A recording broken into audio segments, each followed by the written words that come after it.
student here. Welcome in our English class. I am Madhuri Maharaj. I am your English teacher.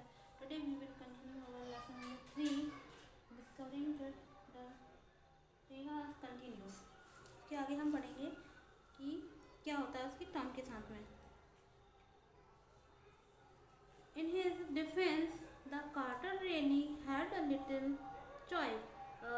इसके पक्ष में जो quarter थे उनके क्या विचार थे इसकी चॉइस में. If he hadn't cut the mummies free, यदि उन्होंने उसका जो ऊपर का हिस्सा है वो यदि कट नहीं किया तो thieves most certainly would have the circumvented the guards and the ripple its parts remove the gold. कि यदि मान लो इसको नहीं हटाया गया तो जो चोर है वो क्या करेंगे, इसके जो ऊपर का हिस्सा होता है गोल्ड का बना है उसको कट कर देंगे और चोरी करके ले जाएंगे और गोल्ड को निकाल लेंगे, सोना चोरी हो जाएगा. इट्स टच टाइम, ये उसका समय था.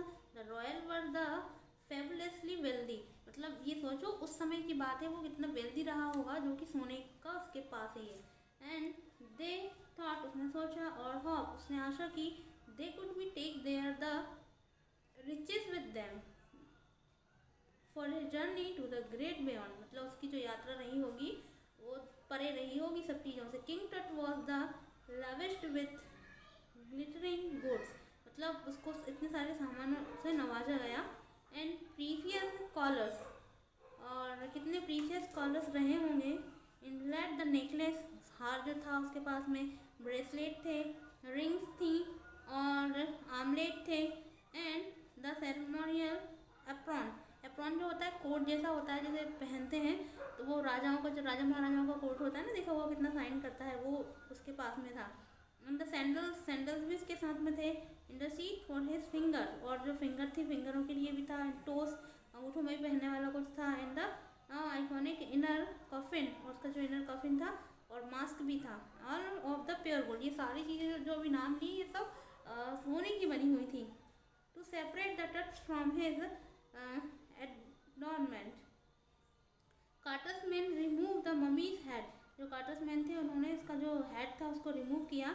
And several nearly every major joint, और उसके जो जॉइंट थे उसको निकाले. And once he had the finished and they resemble the remain on the air of the sand, and it wouldn't be box with the padding his conceal the damage of the bed where the Tut now rest, मतलब now जब उसने सभी चीज़ें जो थी वे सब gold की बनी हुई थी, और इसीलिए उसने जो सब चीज़ें जो धीरे धीरे उसकी डैमेज होती गई. Archaeologist has changes the substantially the intervening the decades, मतलब आर्कियोलॉजिस्ट ने धीरे धीरे इन सभी चीज़ों के बारे में पता लगा लिया. And focusing less on the treasure, मतलब उसकी जो ट्रेजर थी, उसकी जो धन संपत्ति थी उसकी तरफ कम फोकस किया. And more on the fascinating the detail of the life, मतलब और जो उसकी जो लाइफ की जो डिटेल थी उसके बारे में भी बहुत कुछ बताया. And interviewing the mysteries of the death, और ये सब चीज़ें क्यों बताएं कि उसकी जो डेथ के बारे में कुछ तो जो मिस्ट्री है, जो रहस्य है वो ओपन हो सके. It also uses more sophisticated tools and including the medical technology, यदि हम मेडिकल टेक्नोलॉजी को भी इंक्लूड करें तो इन 1968, more than the 40 years after the कार्टर्स discovery, मतलब कि 40 साल से भी ज़्यादा कार्टर की डिस्कवरी के बाद में, an anatomy professor x-ray and the mummy and reveal the startling fact, मतलब कि काफ़ी जो फैक्ट है इसको उजागर करता है. Beneath the resin that caked his chest, his breast bone and front ribs are missing, मतलब उन्होंने ये देखा कि जो सामने वाला जो केस होता है, मतलब जो रिब केज होता है ना, उसका भी बहुत सारे जो पार्ट्स हैं वो मिसिंग है, मतलब कि किसी ने निकाल लिए हैं.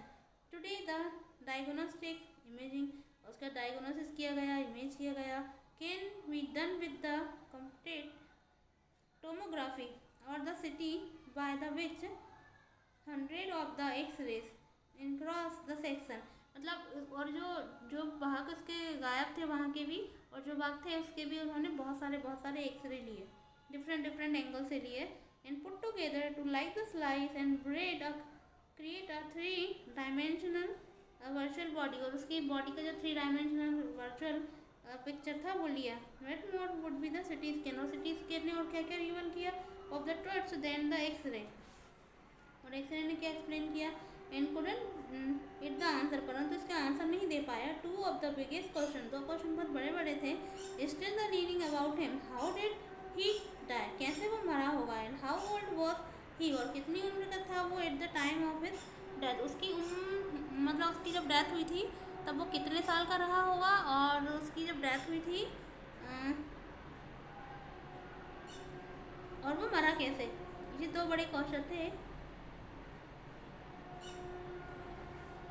जिनका आंसर नहीं मिल पा रहा था। Kings damage with the big event, ये बहुत बड़ी घटना थी। Even by the royal standard के हिसाब से he was the last of his family line, इसकी फैमिली में वही एक अकेला था। And his funeral was the death to the dynasty, मतलब उसके परिवार में, उसके खानदान में उसका वारिस कोई भी नहीं बचा था, वो लास्ट वारिस था। And particularly of his passing away, और वो भी चला गया था। And his after are the you unclear, और उसके बाद में कोई नहीं था, उनका जो खानदान था वो पूरा क्लियर हो चुका था। It's enough for today, we will continue tomorrow. Thank you so much.